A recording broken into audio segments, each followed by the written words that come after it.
Hi guys, today we're going to be talking about industry and everyday life from the 1750s to the 1900s. In the 19th century, where industry did take hold, livelihoods changed and new classes emerged. Factory owners and workers produced goods that began to appear in markets everywhere. Workers and manufacturers became important politically but divided into different social classes, and people migrated from the countryside to factories. The middle class consisted of aristocrats, peasants, and serfs. Early businessmen directed factories or went on distant sales trips. Wives tended to the accounts, dealt with subcontractors, supervised workers, especially if they were female. Factories and owners were society's leaders. They rose above the status of workers. Leaders of the industry built big houses and consumed more goods. What was once a luxury soon became a necessity.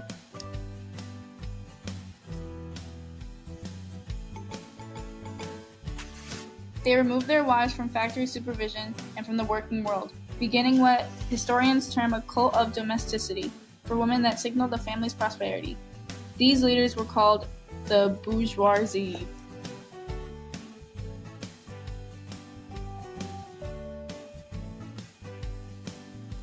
The middle class grew to include those whose empirical and scientific knowledge benefited industrial society, and professionalization occurred in other fields as well. Scientists and engineers replaced tinkerers.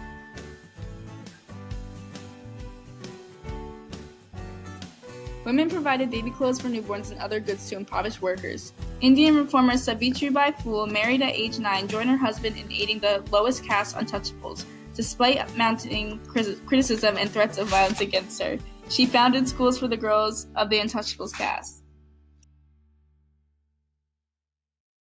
Industrial workers led lives governed by the machine, the factory whistle, and eventually the time clock of the office or department store. People migrated from farms to factories where there were steady wages and supervised living quarters.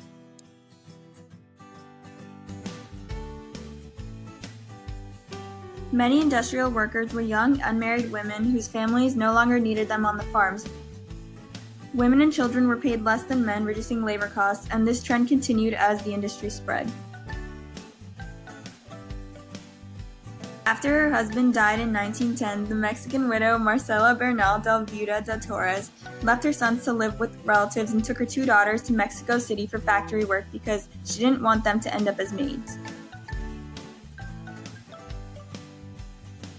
People worked long hours in unsanitary and crowded rooms. In 1844, England limited women's work to 12 hours per day, but in Japan, men and women worked 14 to 17 hours a day. They tended machines while they ate meals, and usually just had half a day off.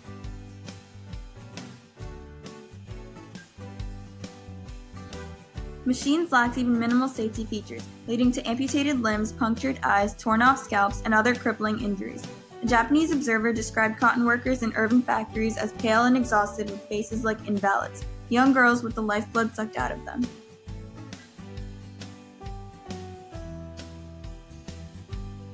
There was not enough housing, and sanitary facilities were almost non-existent, making humid factories nurture diseases. Because of this, pneumonia and tuberculosis caused many deaths. In 1812 England, handicraft workers smashed machines they thought put them out of work in factories.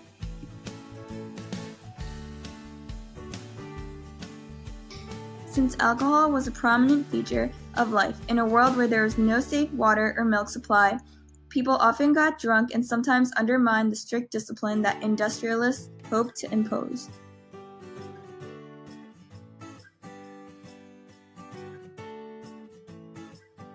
The clock set hours for work. Factory whistles signaled the start of the workday, and stopwatches timed the pace of work. Heavy fines were imposed on anyone late by even a minute. Industrialization really changed earning a livelihood for people.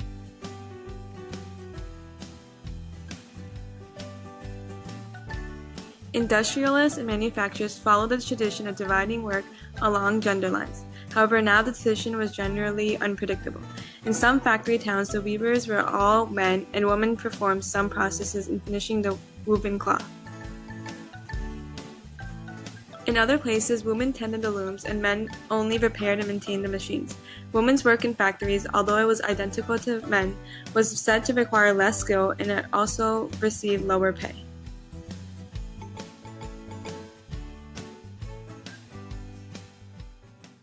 dreaded the introduction of women into a factory, which could signal that the owner intended to save on wages by cutting men's jobs.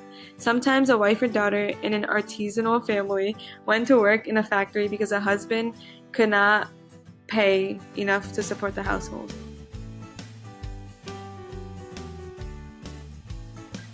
Factory owners and supervisors often demanded sexual favors from women as a price of employment. The foreman supervising Adelheid Popp, a factory worker in the late 19th century Germany, demanded kisses in exchange for higher wages. She quit the job, but others did not have such freedom.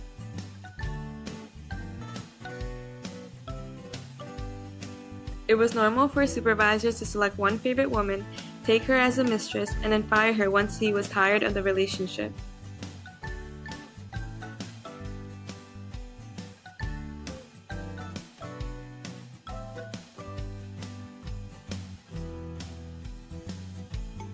Domestic violence, which expanded from the rise and prosperity of the middle class, was thought to be safer for a young woman, but many a housemaid fell victim to fathers and sons in middle-class families, who were regular harassers of working women.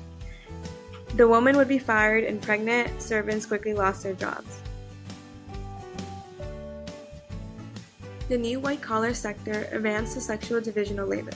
Cost-conscious employees looking for workers with mathematical, reading, and writing skills gladly offered jobs to women, which is why women filled the lower-level white-collar jobs.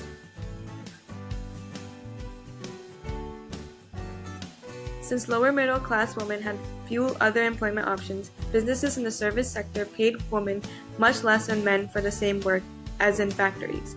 As women increasingly filled lower-level white-collar jobs, they were simply worth less than men and should receive lower wages.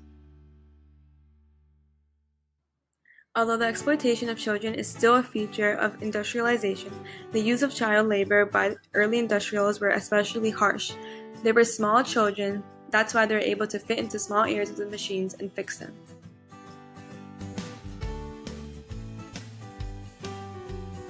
After these children were lowered side by side into claustrophobic conditions, they faced a rough job of physically hauling carts of coal out of the mines through narrow passageways.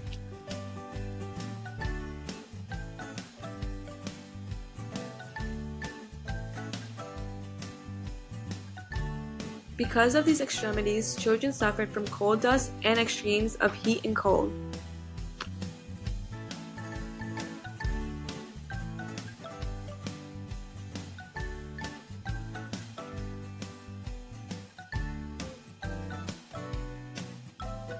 These children were used more in labor because 1. They were young, 2. They were able to work longer than elders, 3. They were easily trained, and 4. They were less likely to rebel.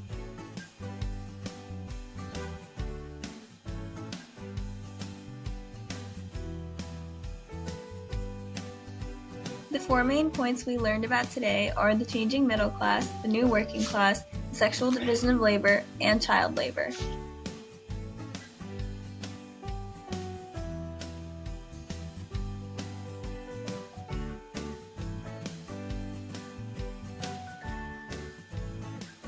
In the changing middle class, we learned about how they replaced simple machines and people with complex machines, and luxury was a necessity.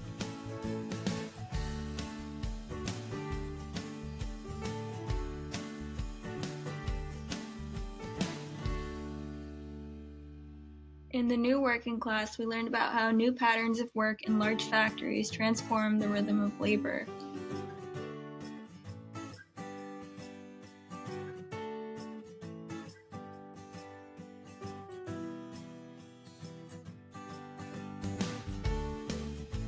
In the sexual division of labor, we learned how women were given the same opportunities as men, but were still getting paid less and harassed.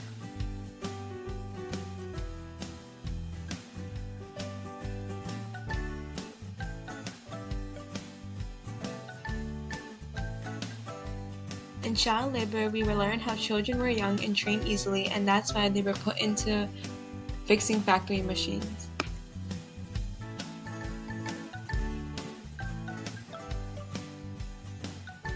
The Industrial Revolution is when the cities grew rapidly and had migrants from the countryside and other parts of the world.